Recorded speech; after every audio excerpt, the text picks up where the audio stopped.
ವೀಕ್ಷಕರೇ ನಮಸ್ತೆ, BN TV ಕನ್ನಡಗೆ ಸ್ವಾಗತ. ಪಾಕಿಸ್ತಾನಕ್ಕೆ 4 ಕಡೆಗಳಿಂದ ಸಂಕಷ್ಟ ಎದುರಾಗಿದ್ದು ಏನು ಮಾಡಬೇಕು ಎಂದು ದಿಕ್ಕು ತೋಚದಂತೆ ಆಗಿದೆ. ಹೌದು, ಭಾರತ ಹಾಗೂ ಪಾಕಿಸ್ತಾನದ ನಡುವೆ ಪರಿಸ್ಥಿತಿ ಬಿಗಡಾಯಿಸುತ್ತಿರುವಾಗಲೇ ಪಾಕ್ಗೆ ದೇಶದ ಒಳಗಿನಿಂದ ಹಾಗೂ ಹೊರಗಿನಿಂದಲೂ ಸಂಕಷ್ಟ ಎದುರಾಗಿದೆ. ಪಾಕಿಸ್ತಾನವು ಈಗಾಗಲೇ ಆರ್ಥಿಕವಾಗಿ ಸಂಕಷ್ಟಕ್ಕೆ ಸಿಲುಕಿದೆ. ಭಾರತದೊಂದಿಗಿನ ಸಂಘರ್ಷಕ್ಕೆ ಇಳಿದಿರುವ ಪಾಕಿಸ್ತಾನಕ್ಕೆ ತನ್ನದೇ ಭೂಮಿಯಲ್ಲಿ ಒಂದಿಲ್ಲೊಂದು ಸಂಕಷ್ಟಗಳು ಎದುರಾಗ್ತಾ ಇವೆ. ಪಾಕಿಸ್ತಾನ ಡ್ರೋನ್ ಹಾಗೂ ಕ್ಷಿಪಣಿ ದಾಳಿಗಳನ್ನು ಮಾಡ್ತಾ ಇದ್ದು ಭಾರತವು ಇದಕ್ಕೆ ಭಾರಿ ತಿರುಗೇಟನ್ನು ನೀಡ್ತಾ ಇದೆ.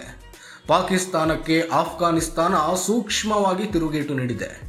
ಇದರ ನಡುವೆ ಪ್ರತ್ಯೇಕ ಬಲೂಚಿಸ್ತಾನಕ್ಕಾಗಿ ಹೋರಾಟ ಮಾಡ್ತಿರುವ ಬಲೂಚಿಸ್ತಾನ್ ಲಿಬರೇಷನ್ ಆರ್ಮಿ ಬಲೂಚಿಸ್ತಾನದ ವಿವಿಧ ಸೇನಾ ನೆಲೆಗಳನ್ನು ವಶಪಡಿಸಿಕೊಂಡಿರುವುದಾಗಿ ತಿಳಿದು ಬಂದಿದೆ. ದೇಶದ ಒಳಗಿನಿಂದಲೇ ಪಾಕ್ಗೆ ಸಂಕಷ್ಟ ಎದುರಾಗ್ತಾ ಇದೆ. ಪಾಕಿಸ್ತಾನ ಸರ್ಕಾರದ ಬಗ್ಗೆ ಅಲ್ಲಿನ ಜನರಿಂದಲೇ ತೀವ್ರ ವಿರೋಧ ವ್ಯಕ್ತವಾಗ್ತಾ ಇದೆ. ಪಾಕಿಸ್ತಾನದ ಸರ್ಕಾರವು ಅಲ್ಲಿನ ಜನರನ್ನ ರಕ್ಷಿಸುವಲ್ಲಿ ವಿಫಲವಾಗಿದೆ ಎಂದು ಅಲ್ಲಿನ ಜನ ದೂರ್ತಾ ಇದ್ದು ಪ್ರತಿಭಟನೆಯನ್ನು ಸಹ ಮಾಡ್ತಿದ್ದಾರೆ. ಇದರೊಂದಿಗೆ ಅಲ್ಲಿನ ವಿರೋಧ ಪಕ್ಷವು ಸಂಸತ್ತಿನ ಒಳಗೆ ಹಾಗೂ ಸಂಸತ್ತಿನ ಹೊರಗೆ ಸರ್ಕಾರವನ್ನು ತೀವ್ರವಾಗಿ ತರಾಟೆಗೆ ತೆಗೆದುಕೊಳ್ತಾ ಇದೆ.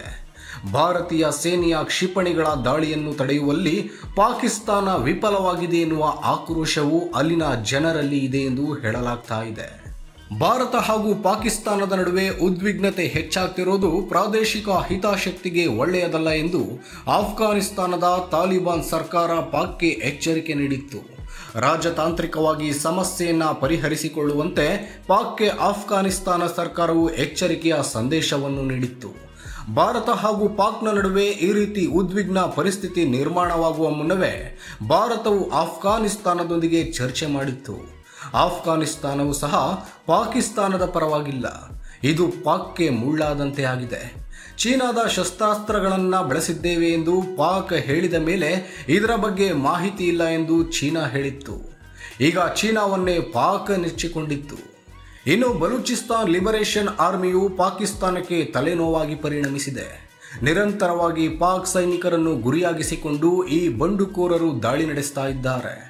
ಈ ಬಂಡುಕೋರರು ನಡೆಸಿದ ದಾಳಿಯಲ್ಲಿ ಪಾಕಿಸ್ತಾನದ 12 ಜನ ಸೈನಿಕರು ಮೃತಪಟ್ಟಿದ್ದಾರೆ. ಹಲವು ಪ್ರದೇಶಗಳಲ್ಲಿ ಬಲೂಚಿಸ್ತಾನ್ ಲಿಬರೇಷನ್ ಆರ್ಮಿಯಿಂದ ದಾಳಿ ನಡೆಸಲಾಗಿದೆ ಎಂದು ಹೇಳಲಾಗ್ತಾ ಇದೆ. ಅಲ್ಲದೆ ಹಲವು ಸೇನಾ ನೆಲೆಗಳನ್ನು ವಶಪಡಿಸಿಕೊಳ್ಳಲಾಗಿದೆ. ಬಲೂಚಿಸ್ತಾನ್ ಪ್ರಾಂತ್ಯದ ರಾಜಧಾನಿ ಕ್ವೆಟ್ವಾ ಮೇಲೆ ಭಾಗಶಃ ಹಿಡಿತ ಸಾಧಿಸಲಿದೆ ಎಂದು ಹೇಳಲಾಗ್ತಾ ಇದೆ. ಇನ್ನು ಆಪರೇಷನ್ ಸಿಂಧೂರ ಹಾಗೂ ಆಪರೇಷನ್ ಸಿಂಧೂರ 2.0 ಕಾರ್ಯಾಚರಣೆಯನ್ನು ಭಾರತೀಯ ಸೇನೆಯು ಚುರುಕುಗೊಳಿಸಿದ್ದು ಭಾರತದ ಮೇಲೆ ದಾಳಿ ಮಾಡುವ ಪಾಕ್ ಪ್ರಯತ್ನವನ್ನು ವಿಫಲಗೊಳಿಸಿರೋದ್ರಿಂದ ಪಾಕ್ ಸೇನೆಗೆ ಸರಿಯಾದ ಉತ್ತರವನ್ನು ನೀಡಿದೆ. ಪಾಕ್ ಪ್ರಜೆಗಳಿಂದಲೇ ಸಂಕಷ್ಟ ಎದುರಾಗಿದೆ.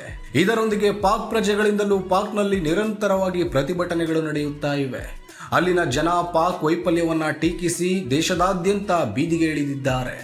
ಈ ಎಲ್ಲ ವಿಚಾರಗಳು ಪಾಕ್ಗೆ ನುಂಗಲಾರದ ತುತ್ತಾಗಿ ಈ ಮೂಲಕ 4 ಕಡೆಗಳಿಂದಲೂ ಪಾಕ್ ಸಂಕಷ್ಟಕ್ಕೆ ಸಿಲುಕಿದೆ. ಪಾಕ್ ಸೇನೆಯು ಈ ಬೆಳವಣಿಗೆಗಳಿಂದ ಕಂಗಾಲಾಗೋಗ್ಬಿಟ್ಟಿದೆ. ಪಾಕಿಸ್ತಾನ ನಿಯಂತ್ರಣ ರೇಖೆ ಮತ್ತು ಅಂತಾರಾಷ್ಟ್ರೀಯ ಗಡಿಗಳಲ್ಲಿ ವಿವಿಧ ಸ್ಥಳಗಳಿಗೆ ಹಲವು ಡ್ರೋನ್ಗಳನ್ನು ಕಳುಹಿಸಲು ಪಾಕಿಸ್ತಾನ ವಿಫಲ ಪ್ರಯತ್ನಗಳನ್ನು ಮಾಡಿದೆ. ಈ ಸಂದರ್ಭದಲ್ಲಿ ಉಧಂಪುರ, ಸಾಂಬಾ ಮತ್ತು ಜಮ್ಮು, ಅಖ್ನೂರ್, ನಾಗ್ರೋಟಾ ಮತ್ತು ಪಠಾಣ್ಕೋಟ್ ಪ್ರದೇಶಗಳಲ್ಲಿ ಭಾರತೀಯ ಸೇನೆಯ ವಾಯು ರಕ್ಷಣಾ ಘಟಕಗಳು ನಡೆಸಿದ ದೊಡ್ಡ ಪ್ರಮಾಣದ ಪ್ರತಿ ಡ್ರೋನ್ ಕಾರ್ಯಾಚರಣೆಯಲ್ಲಿ 50ಕ್ಕೂ ಹೆಚ್ಚು ಡ್ರೋನ್ಗಳನ್ನು ಯಶಸ್ವಿಯಾಗಿ ತಟಸ್ಥಗೊಳಿಸಲಾಗಿದೆ ಎಂದು ಹೇಳಲಾಗಿದೆ. ಡ್ರೋನ್ಗಳನ್ನು ನಾಶ ಮಾಡಲು ಸೇನೆಯು ಹಲವಾರು ವಾಯು ರಕ್ಷಣಾ ವ್ಯವಸ್ಥೆಗಳು ಮತ್ತು ಶಸ್ತ್ರಾಸ್ತ್ರಗಳನ್ನು ಬಳಕೆ ಮಾಡಿದೆ. ಭಾರತದೊಂದಿಗೆ ಕಾಲು ಕೆದರಿಕೊಂಡು ಜಗಳಕ್ಕೆ ಬಂದ ಪಾಕಿಸ್ತಾನ ತನ್ನ ತಪ್ಪಿಗೆ ತಕ್ಕ ಪ್ರಾಯಶ್ಚಿತ ಅನುಭವಿಸ್ತಾ ಇದೆ. ಪಾಕಿಸ್ತಾನದ ರಾವಲ್ಪಿಂಡಿ, ಲಾಹೋರ್, ಕರಾಚಿ ಮತ್ತು ಇಸ್ಲಾಮಾಬಾದ್ ನಗರಗಳ ಮೇಲೆ ಭಾರತೀಯ ಸೇನೆ ಡ್ರೋನ್ಗಳ ಮೂಲಕ ದಾಳಿ ನಡೆಸಿದೆ.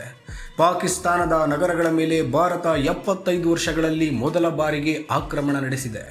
ಆದರೆ ನಗರ ಪ್ರದೇಶಗಳ ಯಾವುದೇ ನಾಗರಿಕ ನೆಲೆಗಳ ಮೇಲೆ ಭಾರತ ದಾಳಿ ನಡೆಸಿಲ್ಲವೆಂದು ಸೇನಾಧಿಕಾರಿಗಳು ಸ್ಪಷ್ಟ ಮಾಹಿತಿ ನೀಡಿದ್ದಾರೆ. ಭಾರತ ನಡೆಸಿರುವ ಆಕ್ರಮಣದ ಬಗ್ಗೆ ಮೇಲಿಂದ ಮೇಲೆ ಅಪ್ಡೇಟ್ಗಳು ಬರುತ್ತಲೇ ಇವೆ. ಪಾಕಿಸ್ತಾನದ ಪ್ರಧಾನಮಂತ್ರಿ ಶಹಬಾಜ್ ಶರೀಫ್ ಮತ್ತು ಸೇನಾ ಮುಖ್ಯಸ್ಥ ಬಂಕರ್ಗಳಲ್ಲಿ ಆಶ್ರಯ ಪಡೆದಿರುವ ಮಾಹಿತಿ ಲಭ್ಯವಾಗಿದೆ. ಒಟ್ಟಿನಲ್ಲಿ ಪಾಕ್ ಅನ್ನು ಉರುಳಿಸಲು ಭಾರತ ನಿರ್ಧಾರವನ್ನ ಮಾಡಿದ್ದು, ಮುಂದೆ ಯಾವುದೇ ರೀತಿಯ ದೊಡ್ಡ ಪ್ರಮಾಣದಲ್ಲಿ ಯುದ್ಧ ಸಂಭವಿಸಿದರೂ ಕೂಡ ಭಾರತ ಗೆಲುವು ಸಾಧಿಸುವುದರಲ್ಲಿ ಯಾವುದೇ ಅನುಮಾನವಿಲ್ಲ.